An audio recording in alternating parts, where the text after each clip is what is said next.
Herzlich willkommen zu einer neuen Folge Viva la Movilusion und ihr hört es schon an der Stimme, wer da dabei ist. Es ist der Corby. Ich begrüße mich selbst und mit dabei. Wer könnte es anderes sein, wenn wir über ein Videospiel bzw. über eine Videospielverfilmung reden? Es ist der Kanfred Kannheimer. Hi. Servus. Schön, dass ich mitmachen darf. Wir haben uns Until Dawn die Woche im Kino angeschaut, weil das ganz frisch rausgekommen ist. Also war nur heiß, mehr oder weniger. Ja, und wir sind ja immer am Zahn der Zeit, was unsere Folgen angeht. Ja, und ihr werdet es nicht glauben, aber wir waren sogar zu viert im Kino. Also die komplette Viva la Movilusion Gemeinschaft ist geschlossen ins Kino gegangen. Dass wir da kein Foto gemacht haben, hä? Das ist schon mal bescheuert, wie immer. Ja. Und wir hätten eigentlich alle anderen aus dem Kino rausschicken sollen. Weil hier High Society und was weiß ich. Das stimmt, so wie der Tom Cruise damals, der hat sich mal ein ganzes Kino dann einfach gekauft, damit er allein mit seiner Puppe da im Kino sitzen kann. Der hat recht, der Mann. Prinzipiell hat er recht, aber ich würde als Kinobetreiber da sagen, heute fotzen Tom Cruise, da hockst du unter die Leute rein oder du gehst wieder heim. Wir hätten ja dann wahrscheinlich, wenn wir so ein eigenes Kino hätten, erstmal so eine Session gemacht, 3 Stunden Until Dawn spielen und dann den Film angucken. Dass das kein Kino tut, so das verstehe ich nicht. Also sagt, wir machen ein großes Until Dawn Event, das kommt, es gibt so Anzugssession, jeder kann ein bisschen spielen, so wie du sagst, so 2-3 Stunden und am Ende ist dann der Film, was weiß ich, vielleicht einmal als Promo umsonst da und dann in Zukunft bei Spieleverfilmungen zahlt man einen Aufpreis von 5er. Ja. Aber gut, uns fragt ja keiner, wenn es um gute Geschäftsideen geht. Na eben, jetzt haben wir euch wieder gute Tipps gegeben, liebe Kinobetreiber. Ja. Aufschreiben, ich hoffe, ihr seid wie immer mit Zettel und Stift an euren Hörgeräten. Hat's die Markus.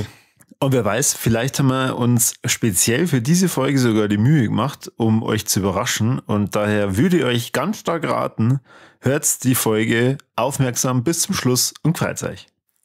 Ja, wir reden heute über Until Dawn, den neuen Film vom David Sandberg. Das ist ein guter. Der hat unter anderem Lights Out und den zweiten Annabelle gemacht, oder? Jo, der zweite war's und Shazam hat er auch gemacht.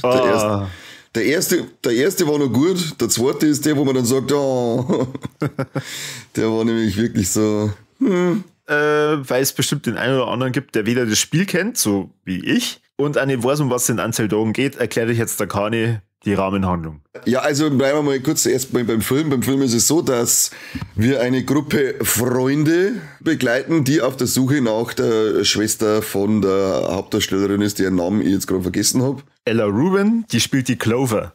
Ah, genau, die Clover. Und die suchen ihre Schwester Mel. Mel, weiß ich noch, das kosten hat. Sie kommen dann irgendwann an irgendeine Tankstelle hin, wo dann einer der coolsten Schauspieler überhaupt ist, nämlich der Peter Stormare. Ich liebe ihn. Und er sagt einer, dass sie in irgendeine Ortschaft runterfahren sollen, weil da verschwinden ziemlich viel Leute. Gesagt, das haben sie gehört und dann wird da natürlich hingefahren und geschaut, was los ist. Und dann kommen sie an eine Wasserwand. Das ist, wenn es regnet und es hört auch, und du kannst praktisch den Anfang von dem Wetter sehen. Du stehst nur im Trockenen und vor dir ist der Regen. Habe ich schon mal in Live gesehen. Echt? Habe ich tatsächlich schon in Live gesehen als Kind. Sind wir mit dem Auto irgendwo hingefahren und dann hat man so, also ein paar Kilometer vor mir, habe ich dann schon gesehen, dass da der Ring ist. Und da sind wir direkt in den Ring reingefahren. Der Seppi hat es mir nicht geglaubt, der hat einfach nur mit dem Kopfbeitel da gesagt, aber Seppi ist ein ungläubiger Bastard. Natürlich, ich kann es auch anders sein. Ganz klare Sache. Sie sind dann kommen dann zu einem Haus hin und sehen dann, dass die Mel da in einem Gästebuch unterschrieben hat. Und sie schreibt dann auch einen Namen eine, aber dadurch dreht sie dann anscheinend eine Sanduhr drinnen mit einem Totenkopf, sehr verdächtig das Ding. Und auf einmal ist der erste tot, dann ist die zweite tot und dann ist der Killer drinnen und bringt alle auf einmal um. Du denkst dir so, okay, wow, der Film dauert eine Viertelstunde. Aber nein, denn auf einmal leben sie wieder alle. Und sie können sich daran erinnern, dass sie gestorben sind. Und dann geht die Sache wieder von vorne los. Und auf einmal finden sie sich in einer Art Zeitschleife wieder, in der sie immer wieder sterben oder umgebracht werden und ihr Ziel muss sein, dass sie die Nacht überleben. Und so entspinnt ein Kampf ums Überleben. Und das ist halt ein bisschen ein Unterschied zum Spiel, Weil im Spiel bist du nicht in so einer Zeitschleife, sondern im Spiel, glaube ich, das ist bei mir auch schon ewig her, weil ich habe das Original von 2015 gespielt und zwar auch 2015, 16 miteinander und also da spielst du, glaube ich, durch eine Nacht durch, aber du triffst auch, weil sie werden jede Nacht dann von verschiedenen Monster heimgesucht und im Spiel bist du einfach immer an verschiedene Ortschaften und wirst von verschiedenen Monster heimgesucht. Ja. Ja, ich glaube, da können wir ja vielleicht, auch wenn man ein bisschen in die Details geht, immer wieder mal den Schwenker machen zwischen Spiel und Film. Für alle, die sich gerade gedacht haben, Zeitschleife, das erinnert mich doch an was. Und ja, ihr habt absolut recht, der Film ist im Prinzip 1:1 wie täglich grüßt das Murmeltier. 100% kompletter Abklatsch. Sogar der Bill Murray kommt vor. Ja, richtig. Nein, tut er nicht. Ja, okay. Tut er nicht. Ja, am Ende laffen alle Bill Murray-Fans da rein und slingen uns dann, weil wir das gesagt haben.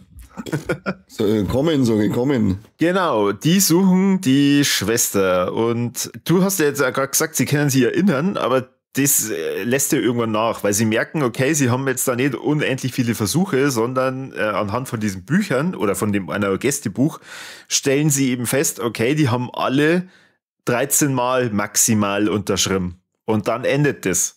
Und man merkt auch, dass jede Unterschrift immer verschwommener wird. Stellen sie eben fest, okay, es gibt da anscheinend einen kleinen Haken. Sie werden dann auch von einem, ich möchte jetzt versuchen, so spoilerfrei wie nur möglich die Story zu erläutern. Der Mike ist nicht dabei, da funktioniert es nicht mal. Sie werden von einer Art Game Master dann irgendwann ein bisschen aufgeklärt, dass sie eben nicht unendlich viele Versuche haben und wenn sie es nicht schaffen, bis zum Morgengrauen zu überleben, dann bleiben die da in dieser Ortschaft, die übrigens Bloor Valley heißt.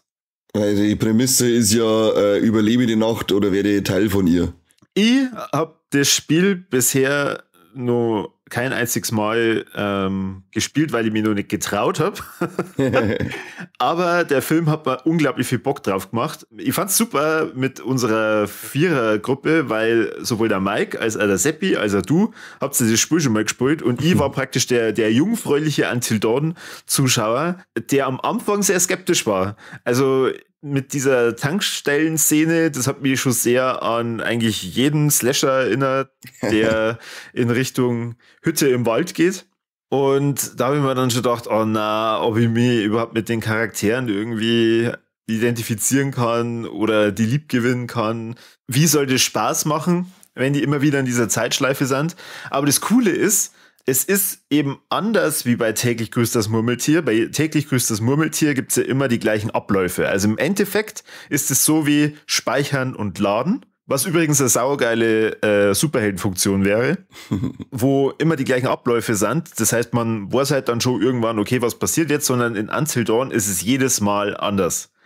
Sobald die wieder erwachen, klar, das Haus selber ist nur da, aber es verändert sie dann eben die Umgebung, es gibt immer der gleiche Killer und das macht den Film hat den Film für mich sehr, sehr, sehr spannend gemacht und sehr abwechslungsreich und es sind doch über 100 Minuten, die mir sehr kurzweilig vorgekommen sind. Ja, ich finde das auch ziemlich cool umgesetzt. Ich habe mich ja die ganze Zeit gefragt, wie sie das Spiel umsetzen werden, weil wenn es das Spiel einfach so umsetzt, dann hast du halt eigentlich einfach nur Gruppen Kids, die dann immer wieder von irgendwelchen Killer verfolgt wird. Und die Idee mit dieser Zeitschleife fand ich auch ziemlich geil, vor allem weil sie auch dadurch, weil es heißt dann auch, sie wollen ja natürlich alle überleben und sie lassen keinen zurück. Und wenn einer stirbt, dann bringen wir uns halt alle selber um, damit wir nochmal loslegen, weil wir holen wir alle raus, wir sind ja die besten Freunde für immer.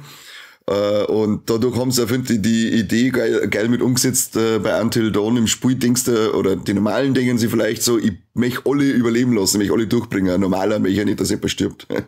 Und das haben sie, finde ich, cool mit eingebracht, durch diesen Kniff, dass sie keinen zurücklassen werden, egal wer das ist, weil man hat ja auch einen dabei.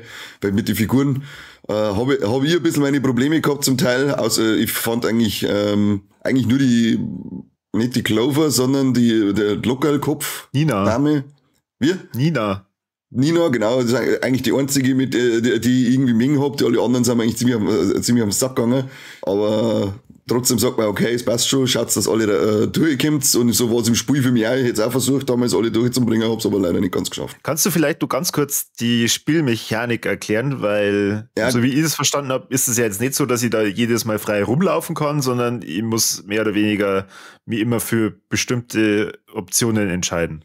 Doch, du kannst schon auch frei rumlaufen. Das ist praktisch ein Spiel, wie so ein spielbarer Film. Ich weiß jetzt gar nicht, wie man das Genre an sich bezeichnet. Schauen wir mal ganz kurz. Ja, interaktiver Film. Es ist tatsächlich als interaktiver Film, Action-Adventure, interaktiver Film bezeichnet. Du kannst schon rumlaufen und spielst und die Figuren bewegen. Du kommst halt immer an gewisse Punkte hier, die kannst du dann begutachten und es gibt dann immer Situationen, in denen du Entscheidungen treffen musst. In der Regel halt unter Zeitdruck. Und je nach Entscheidung geht das halt für deine Figur dann lebendig oder nicht lebendig aus. Es gibt halt nur Quicktimes-Event, die über Leben und Tod von den Figuren entscheiden können. Aber überwiegend ist es wie so ein spielbarer Film. Es gibt ja dann auch noch die The Dark Pictures Anthology-Reihe von die gleichen Macher. Supermassive Games mit The Devil and Me, House of Ashes und Little Hope, Man of Medan ist noch dabei, The Quarry, ich sagt vielleicht den einen oder anderen was, das sind alles solche Spiele wie Until Dawn. Ich glaube, da gibt es jetzt gerade in die Kommentare einen riesen Aufschrei, weil wir ja schon des Öfteren The Quarry vorgeschlagen bekommen haben. Schneid's aus. Die Spiele funktionieren auf unter der Prämisse, dass sie versuchen, oder dass sie den Spieler dazu treiben wollen, das Spiel immer wieder zum Spielen. Sie haben einen hohen Wiederspielwert, weil es dann auch verschiedene Enden gibt, je nachdem, welche Figuren das überleben, dass die Handlung im Spiel verändert sich immer wieder, je nachdem, wer überlebt. Coole Sache und macht Spaß. Und Until Dawn Money hat auch ein paar saubere, wie heißt es bei mir, Scare Jumps dabei gehabt. Also können schon auch fies sein, diese Dinger, aber auch sehr, sehr intensiv, wie Detroit Become Human ist auch diese Art Spiel und erzählt halt auch super krasse Geschichten dazu. Heavy Rain damals war auch Bombe. Oh ja, stimmt, ja. Ist auch diese Art Spiel. Vor allem, das sind so Spiele, da sitzt du dann da und denkst, oh Gott. Leg mich doch, ich hab keine Lust mehr. Aber ich kann es nur empfehlen. Also Until Dawn hat ja 2024, glaube ich, jetzt nur ein Remake gekriegt. Und da wird, ich glaube, da wird dann das Ende ein bisschen ist da überarbeitet worden und es gibt anscheinend eine Post-Credit-Scene, die auf ein Sequel hindeuten soll, habe ich jetzt nicht gelesen. Ist ja cool, dass bei den Spielen immer wieder bekannte Schauspieler dabei sind, wie jetzt zum Beispiel in dem Until Dawn Ding war der Rami Malek dabei, Brad Dalton kennt man aus Agents of S.H.I.E.L.D., Peter Stormare ist nämlich nicht nur im Film, sondern auch schon im Spiel dabei gewesen. Also das finde ich auch immer ganz cool, dass man bekannte Gesichter in diese Spiele steuern darf und vielleicht über die Klinge springen lassen darf, wenn man sagt, du hast mal eine Rolle gespielt, die man auf den Sack ging. Der Malek ist der von Mr. Robot, oder? Ja, genau. Okay, cool. Ich finde es immer schwierig, wenn manche Spiele gehypt werden, herauszufinden, wie sehr muss man denn da sie selber damit einbringen. Weil wenn ich jetzt da in so einem Haunted House bin, so wie jetzt die jungen Herrschaften da in dem Film, ich glaube, ich hätte da schon jedes Mal höchsten Respekt, wenn ich dann vor allem weiß, es ändert sich jedes Mal, in sämtliche Räume reinzugucken, weil ich wahrscheinlich mir jetzt mal fast in die Hosen machen hat.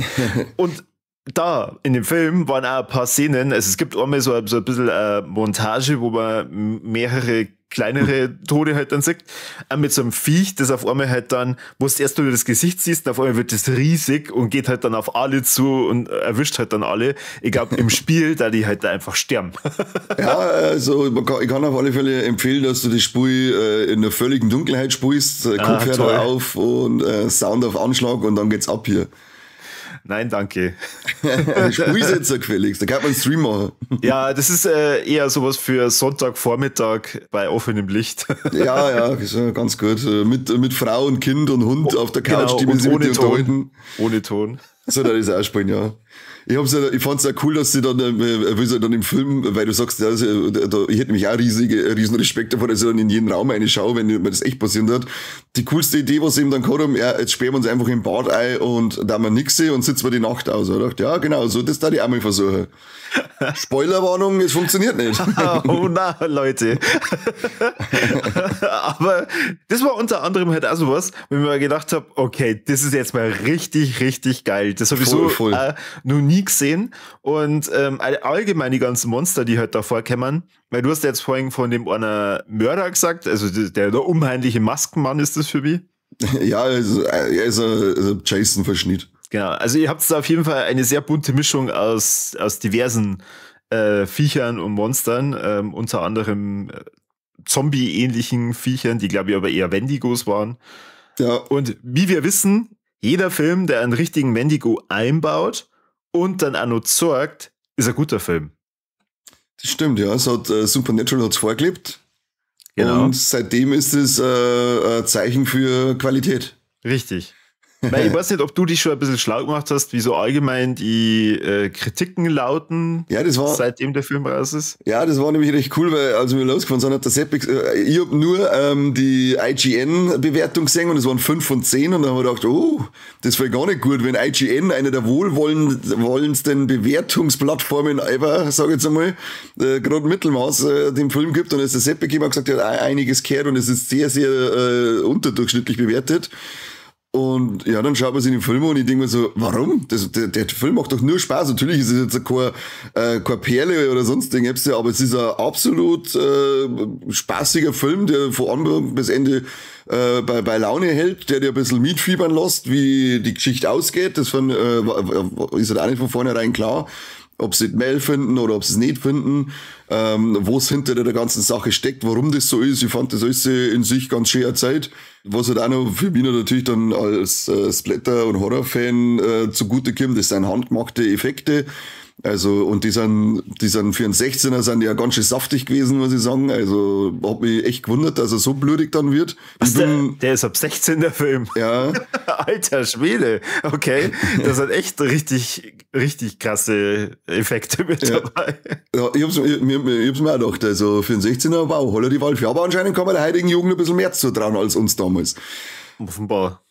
Also, ich muss sagen, also, absolut, schöner, unterhaltsamer Film, der eigentlich genau weiß, was er sein möchte und genau das setzt er richtig um. Ja, also ich muss auch sagen, in dem Genre, wo der Film spielt und den kann man auch locker unter alle Slasher irgendwie mit einreihen. Ja klar, wenn man da kein Herz dafür hat, dann wird einem dieser Film auch nicht gefallen, aber wie du schon sagst, ist ja jetzt kein neuer Christopher Nolan oder so. Und wobei, er spielt mit der Zeit. Ich habe eigentlich auch nur Schlechtes gehört und ich muss sagen, ich kann dem absolut gar nicht zustimmen. Also für alle, die sich gedacht haben, okay, aufgrund von irgendwelchen schlechten Kritiken gehe ich da nicht rein, obwohl ich eigentlich das Genre mag und Until Dawn. Leute, ich glaube, ihr werdet das sehr gut unterhalten und ich fand die Umsetzung, auch ohne dass ich jetzt das Spiel kenne, top.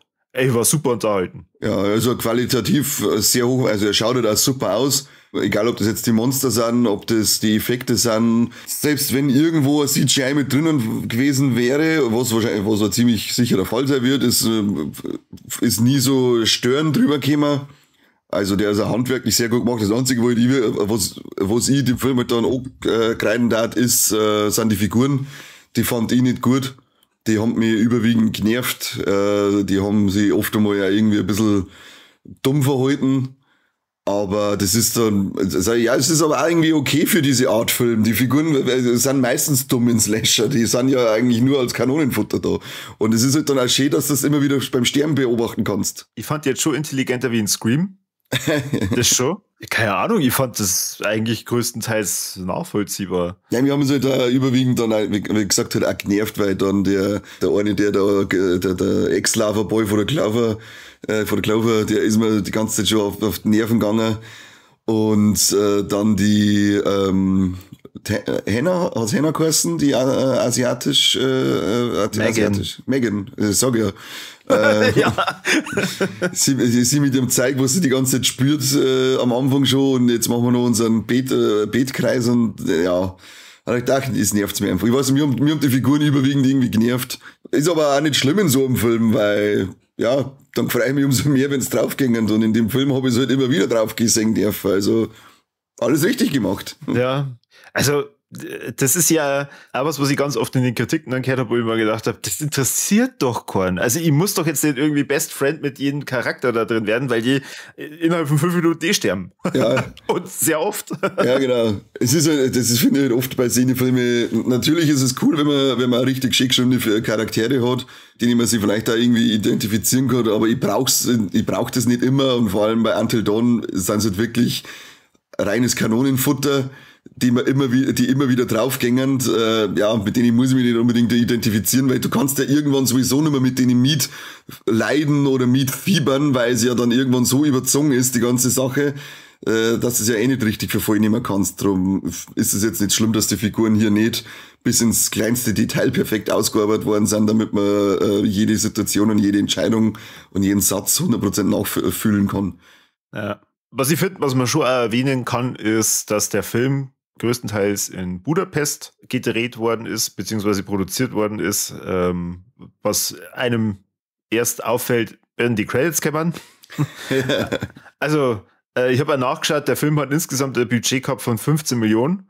Und dafür, wenn man das mit irgendwelchen 140, 200 Millionen Streifen vergleicht, Respekt. Also, es ist echt geil. Ja, genau. Also wirklich sehr handwerklich kannst du da, finde ich, nichts aussetzen an dem Ding. Ja.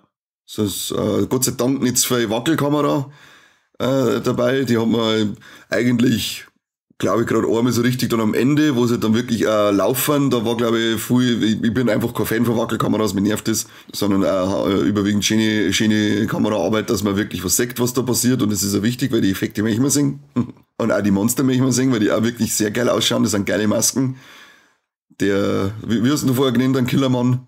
Der unheimliche Maskenmann. Der unheimliche Maskenmann, der schaut zum Beispiel wunderschön aus. Der hat schon ein Lächeln, das verzaubert. Weil du ja die Spiele gespielt hast, möchtest du nur ein bisschen was sagen zu Easter Eggs oder irgendwelchen Referenzen?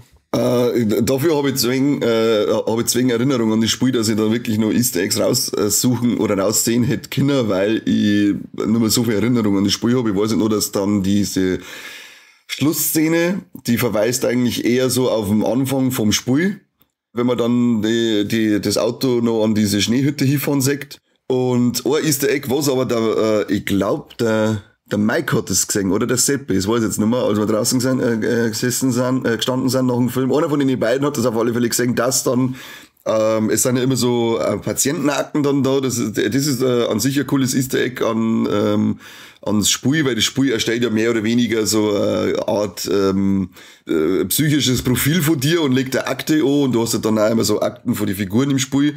Und da liegt dann die Akte vom Rami Malek auf dem Tisch dort, der eben eine Figur aus dem Spiel war. Bei der Wand, an der die ganzen Vermissten stehen, da die ganzen Gesichter, das sind nicht alles Leute aus dem Spiel, meine Wand dabei. Der Regisseur selber ist einer der Vermissten, das sind alles Leute, die in dem Film mitgearbeitet haben. Aber mehrere habe ich jetzt da nicht rausgesehen, da müssen die mich hinsetzen und googeln. Ja, und das machen wir nicht im Podcast. Bin ich bescheuert, oder? Also bitte. Ja gut, dann darf ich ja sagen, dann kann man ja fast schon zu Tops und Flops gehen. Da kann man schon hingehen in die Richtung, weil kurz und knackig, das mengs, Weiber. Dann kann ich ja eigentlich schnell anfangen, weil ich habe meine Top vorhin schon gesagt. Was ich richtig geil an dem Film gefunden habe, war diese durchgehende Abwechslung. Und zwar nicht so schnell wie jetzt bei Deadpool. Das hat mich jetzt im Nachhinein, wo ich mit mehreren Leuten drüber geredet habe, dann sogar ein bisschen gestört, dass du alle 7 Sekunden so einen Szenenwechsel drin hast. Das hast du da nicht. Aber dafür ist halt die Handlung durchgehend abwechslungsreich, da du eben nie weißt, okay, was ist jetzt der nächste Killer? Wie schaut jetzt die nächste Nacht aus? Und dadurch war der Film kurzweilig, unterhaltsam und Leid. Was wolltest du denn eigentlich mehr? Hä? Mehr Blut. Ach so, okay. Aber davon gibt's genug. Ei. Und Flop, das versuche ich jetzt so rüberzubringen, dass ich nicht spoiler. Die Hauptmotivation, warum die das machen, die wird innerhalb von der ersten Filmhälfte schon glaubwürdig, in Anführungsstrichen, rübergebracht und dann auch nochmal verstärkt. Aber wie das dann in der zweiten Hälfte behandelt wird, das fand ich dann irgendwie schon nicht ganz so konsequent, weil man dann gedacht hat, aha, ja, habt ihr jetzt anscheinend alle vergessen, warum ihr eigentlich da wart. Und im Film ist es dann auch egal. Na gut. Ja, weil es ja schon so lang da sind. Du hast es ja gesagt, sie vergessen ja dann einiges. Ja. Ach so, ja. Ja, keine Ahnung. Also, das hätte dann für mich schon fast wieder irgendwie Potenzial für Sequel. Ja, bitte. Mit den gleichen Leid, wo es dann vielleicht sich daran erinnern können, hey, warte mal, wieso waren wir da gleich nochmal? Nicht schon wieder. Ja. Wie schaut's bei dir aus? Also mein Top, ich habe es ja schon gesagt, die Effekte sind super gemacht und besonders hervorheben als Effektmäßige Explosionen. Ich sage einfach mal nur Explosionen. Da könnt ihr auf alle Fälle was gefreien, wer Blut mag. Die waren bombengeil, vor allem halt auch so, what? Warum? Ja, okay, geil, unerwartet, auf einmal geht's ab hier, war richtig stark. Mein Flop ist, dass sie so abwechslungsreich wieder war und so kurzweilig wieder irgendwo hat, aber trotzdem 2 Szenen, also beziehungsweise 2 Nächte, sage ich mal gehabt, die haben sie für mich ein wenig gezogen, die sind ein wenig länger erzählt worden. Und da, das wenn er macht, dass er länger was erzählen möchte, finde ich, dann wird er mir jetzt langweilig. Also er funktioniert besser, wenn er die Nächte kurz hält, da funktioniert er richtig geil. Und deswegen muss ich ihm das als Flop ankreiden, dass er für mich 2 spürbare Längen gehabt hat. Die wäre es am liebsten gewesen, der ganze Film wäre so eine Montage. Zack, zack, zack, zack, zack, zack, zack. So wie die Montage am Schluss da, weißt du schon. Ja. Hey, ich hab da noch was. Und dann 15 Sekunden, her damit. So 1,5 Stunden Reels aneinanderreihung mit lauter Kills. Also genau das, was ich vorhin gesagt habe, dass ich das gut finde. Dass er das nicht macht, das hättest du gern. Alles klar. Ja, genau. Gut, und dann haben wir noch unseren Triple Threat. Triple Threat. Können wir es eigentlich abkürzen? Wir sind komplett enttäuscht, oder? Komplett.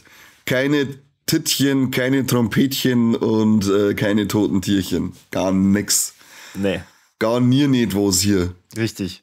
Warum sagen wir mir eigentlich, dass der Film gut ist? Ich weiß nicht. Ja, wie schon gesagt, also für das, wenn man in einen Slasher mit einreiht, da hat der durchgehend viel Spaß gemacht.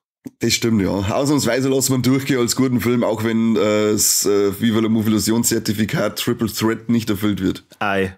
Passt, sind wir uns eben einig. Und ansonsten, also Kani, vielen Dank. Es war für mich wieder mal ein inneres Blumenpflücken oder Gänseblümchenpflücken, mit dir über eine Videospielverfilmung zu reden. Zauberhaft, das war so schön. Ich kann immer wieder von vorne anfangen mit dir, wie bei Until Dawn. Was ist die nächste Videospielverfilmung, die kommt? Boah, gute Frage. Wisst ihr, das Jahr nicht Mortal Kombat 2 gekommen? Ja, ich glaube schon.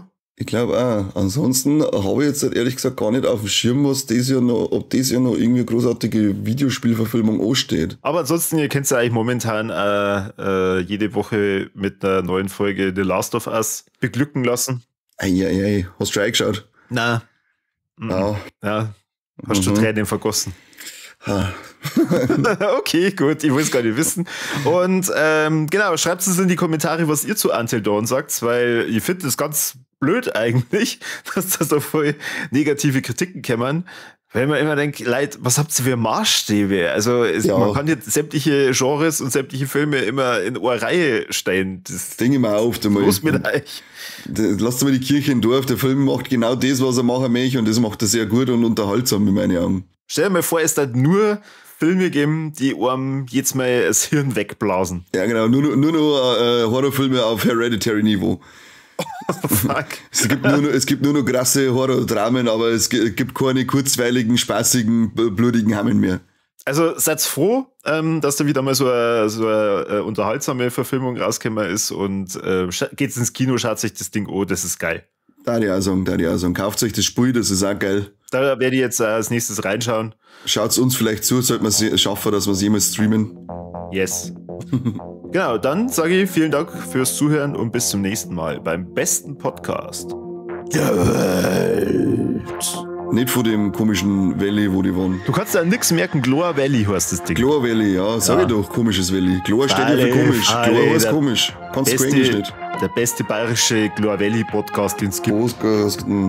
Wiederschauen, Dankeschön. Adieu.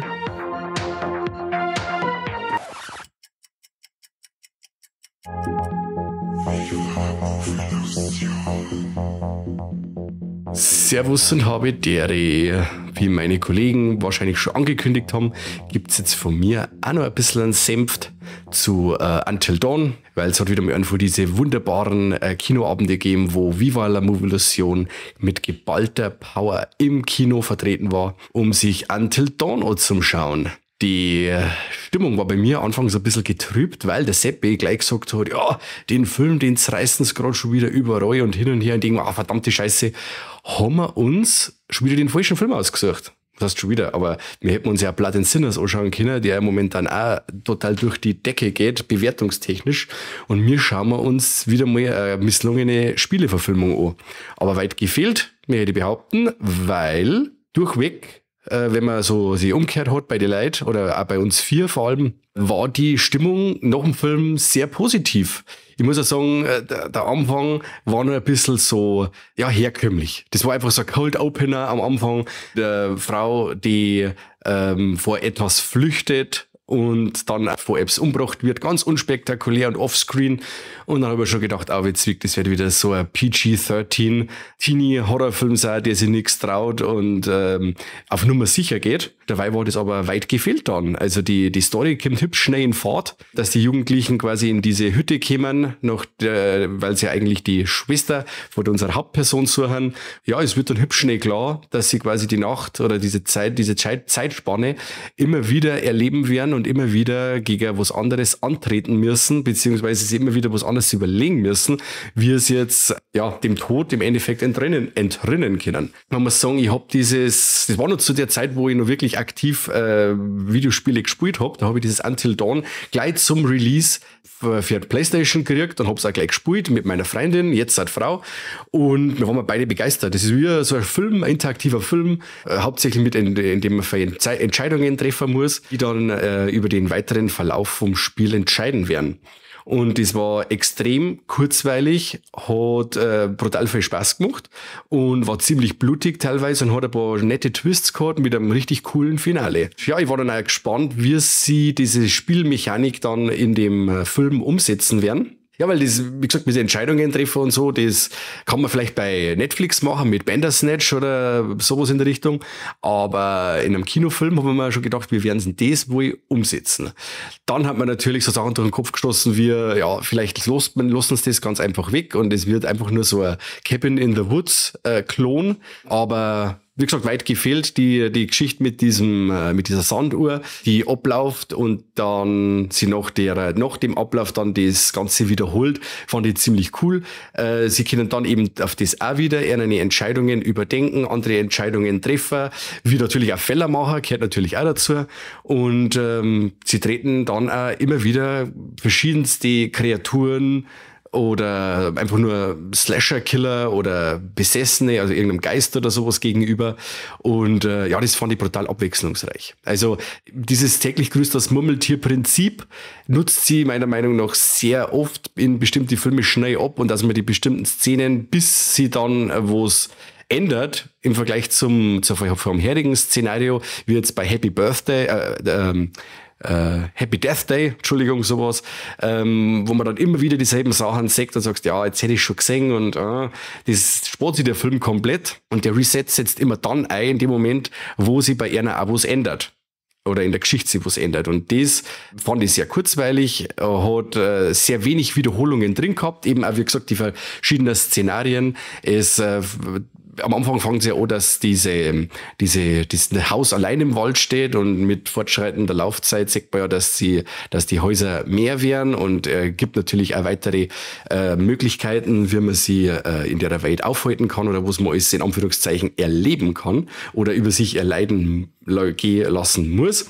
Und fand ich super. Also sehr abwechslungsreich, sehr temporeich. Es ist wirklich kein Gramm Fett drauf. Es wird selten über irgendeinen Schmarrn gelabert, der die Geschichte nicht weiterbringt. Es hexen immer nur so, dass extra die Figurenentwicklung sie eben fortschreitet. Wobei man sagen muss, die Figuren an sich haben relativ erträglich geschrieben. Es sind ein paar so oder ein, zwei Figuren dabei, wo man sagt, ja, typische Stereotypen, die man eigentlich hasst und nur für blöde Sprüche da sind. Und auch die kriegen ein wenig einen Hintergrund und Motivation. Und wenn es gerade ein Gag ist oder einfach die in einer Verhalten einfach locker flockig ist.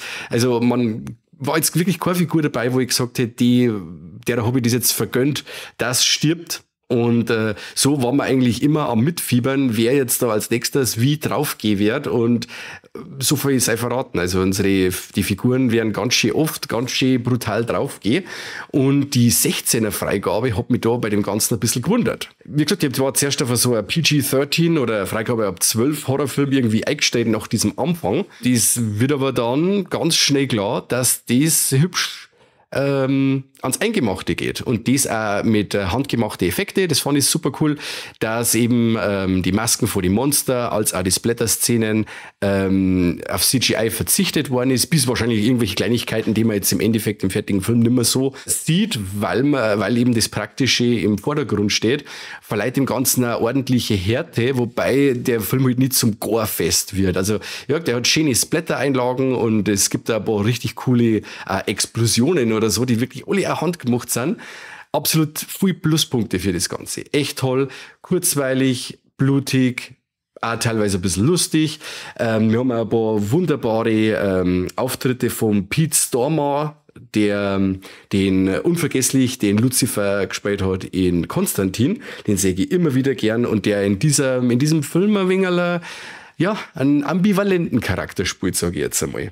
Und wer auch wieder mit dabei war die Odessa Esion, glaube ich, heißt die wir im Remake von Hellraiser gesehen haben, die in Hellraiser genervt hat, weil sie so eine richtig verzogene Drogengöre war. Und das war jetzt auch der einzige Charakter in dem Film, wo ich gesagt hätte, ja, das ist eine, die immer große Klappe und ja, die, wo ich eher gesagt habe, das war jetzt eher von den nervigen Figuren eine. Aber wie gesagt, das ist Nörgeln auf hohem Niveau, haben wir alles schon mit viel schlimmer gesehen. Und genau, also, was soll ich jetzt sonst noch verzeihen, wo es nicht die anderen wahrscheinlich schon vorher jetzt alles verzeiht haben. Aber ich muss sagen, dass ich eine richtig gute Zeit gehabt habe mit dem Film. Die vielen schlechten Bewertungen kann ich jetzt nicht wirklich nachvollziehen, weil wir eigentlich wieder mal so einen richtigen Popcorn-Horrorfilm gehabt haben, der Marke House of Wax oder so. Wir Anfang der 2000er, wo diese heute kultigen kleinen Horrorfilme rausgekommen sind. Unterhaltsam, rasant, blutig. Was möchte man mehr? Also für so einen lauen Kinoabend mit Freunden und Popcorn ist der Film ideal. Und gut, wer jetzt irgendwie Elevated Horror will, kriegt den da nicht. Aber das darf man wahrscheinlich bei der Art Film oder auch als Spieleverfilmung nicht wirklich erwarten. Und man sollte eigentlich nur eine gute Zeit haben mit dem Film. Und das kann man meiner Meinung nach definitiv haben. Und ich habe vorhin schon mal gesagt, eben Cabin in the Woods, der Film lässt sich ja wirklich auch ein bisschen vergleichen mit Cabin in the Woods. Oder auch wer Spaß gehabt hat an Filme wie Silent Hill, eben wo wir wieder bei den Spieleverfilmungen sind, oder dem Evil Dead Remake oder eben in ein paar Stellen auch an The Descent, wo wir ein paar richtig coole Szenen haben unter der Erde, in dem quasi ein Teil der Stadt in der Erde versunken ist, wo sie dann ein paar so Kreaturen rumtreiben und so. Ja, also ein richtig schönes Potpourri aus bekannten Sachen. Die Spielmechanik vom Film ist wunderbar. Die Spielmechanik ist in den Film richtig schön umgesetzt worden oder verändert worden. Gut, also von meiner Seite her gibt es eine Empfehlung und wie gesagt, was die Leute erwartet haben, die den Film jetzt schlecht bewerten, weiß ich nicht, aber mir hat eigentlich so ziemlich alles das gegeben, was ich wollte. Und es darf auch gerne ein Sequel kommen. Dann, soweit danke fürs Zuhören. Jetzt habt ihr noch mal so eine richtige Post-Credit-Scene habt ihr jetzt noch gekriegt. Das ist voll Marvel jetzt. Vielleicht macht man das nochmal. Wenn euch das gefallen hat, dann schreibt es uns in die Kommentare. Wenn es euch nicht gefallen hat, wenn ihr sagt, hey, ab dazu zur Diskussion, dann ist das auch recht, dann schreibt es rein. Ansonsten danke für die Aufmerksamkeit und bis zum nächsten Mal beim besten Podcast der Welt. Servus und Habidere.